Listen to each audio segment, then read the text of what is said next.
আজকে আমি আমলকি একাদশী ব্রত মাহাত্ম্য তোমাদের পাঠ করে শোনাচ্ছি। আগামী 27শে ফেব্রুয়ারি শুক্রবার আমলকি একাদশী ব্রত। যুধিষ্ঠির বললেন, হে কৃষ্ণ, ফাল্গুন মাসের শুক্লপক্ষের একাদশী যে নামে বিখ্যাত তা বর্ণনা করুন।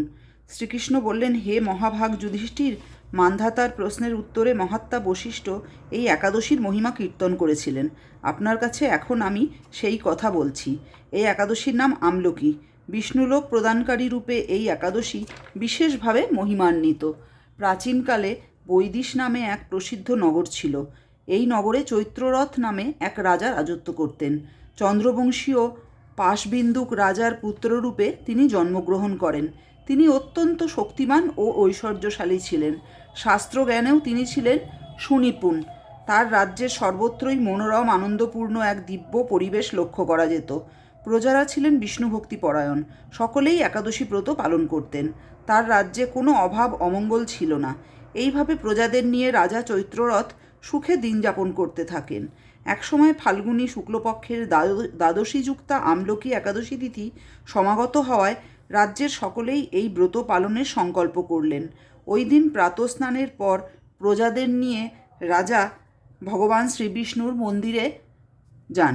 সেখানে সুবাসিত জলপূর্ণ কলস, ছত্র, বস্ত্র, পাদুকা, পঞ্চরত্ন ইত্যাদি দিয়ে সাজিয়ে স্থাপন করেন। তারপর ধূপ দীপ দিয়ে যত্ন সহকারে মুনি ঋষিদের দ্বারা শ্রী পরশুরাম মূর্তি সমন্বিত আমলকির পূজা করেন। হে পরশুরাম, হে রেণুকার সুখবর্ধক, হে ধাত্রী, হে পাপ বিনাশিনী আমলকি, তোমাকে প্রণাম। আমার অর্ঘ্যজল গ্রহণ করো। এইভাবে সেই দিন যথাবিধি পূজা, স্তব, স্তুতি, নৃত্যগীত করে রাজা ভক্তিভরে সেই বিষ্ণু মন্দিরে রাত্রি জাগরণ করতে লাগলেন। এইভাবে রাত্রি জাগরণ করতে লাগলেন। এমন সময় দৈবযোগে একটি ব্যাধ সেখানে উপস্থিত হয়। পূজার সামগ্রী সহ সেখানে উপস্থিত হন। পূজার সামগ্রী সহ বহু ব্যক্তিকে একত্রে রাত্রি জাগরণ করতে সেখানে দেখে তিনি কৌতূহলাক্রান্ত হলেন।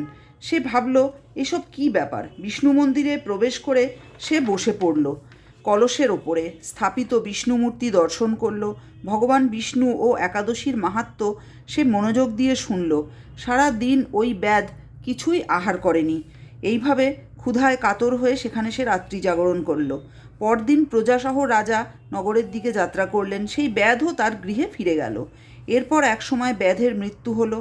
একাদশীর রাত্রি জাগরণ ব্রত প্রভাবে সেই ব্যাধ পরবর্তী জন্মে এক রাজ্যের অধীশ্বর রূপে নিযুক্ত হলো। জয়ন্তী নামে এক নগর ছিল। সেখানে বিদুরথ নামে এক রাজা বাস করতেন।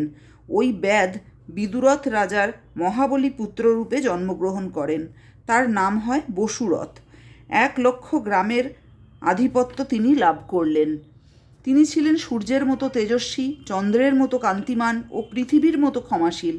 বিভিন্ন সদ্গুণে ভূষিত বসুরথ পরম বিষ্ণুভক্তি পরায়ণ হন। এই মহাদাতা রাজা একবার শিকার করতে গিয়ে পথ ভুলে যান। গভীর জঙ্গলের মধ্যে ক্ষুধায় পীড়িত হয়ে তিনি ক্লান্তিবশত শুয়ে পড়েন। এমন সময় কতগুলি পর্বত নিবাসী ম্লেচ্ছ রাজার কাছে এসে নানাভাবে উৎপীড়ন করতে থাকে। রাজাকে তাদের শত্রু মনে করে। তারা তাকে হত্যা করতে চেষ্টা করে। পূর্বে এই রাজা আমাদের পিতা, মাতা, পুত্র, পৌত্র সবাইকে মেরে ফেলেছে, আমাদের গৃহ ছাড়া করেছে। এই রকম বলতে বলতে ম্লেচ্ছরা রাজাকে হত্যা করতে উদ্যত হয়। তারা বিভিন্ন অস্ত্রশস্ত্র দিয়ে তাকে আঘাত করতে থাকে। কিন্তু আশ্চর্যের বিষয়, তাদের সকল প্রচেষ্টা ব্যর্থ হয়। রাজার কোনো ক্ষতিই তারা সাধন করতে পারেনি। তখন রাজার শরীর থেকে নানা অলঙ্কারে বিভূষিতা এক পরমা সুন্দরী স্ত্রী মূর্তি আবির্ভূতা হন।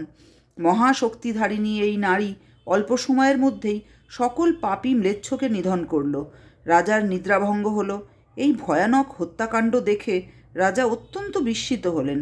তিনি বলতে লাগলেন, আহা, আমার শত্রুদের হত্যা করে কে আমার প্রাণ রক্ষা করল? এমন কৃপালু কে আছে? এমন সময় দৈববাণী হলো, ভগবান কেশব ব্যতীত শরণাগতকে রক্ষা করার আর কে আছে? তিনিই শরণাগত পালক।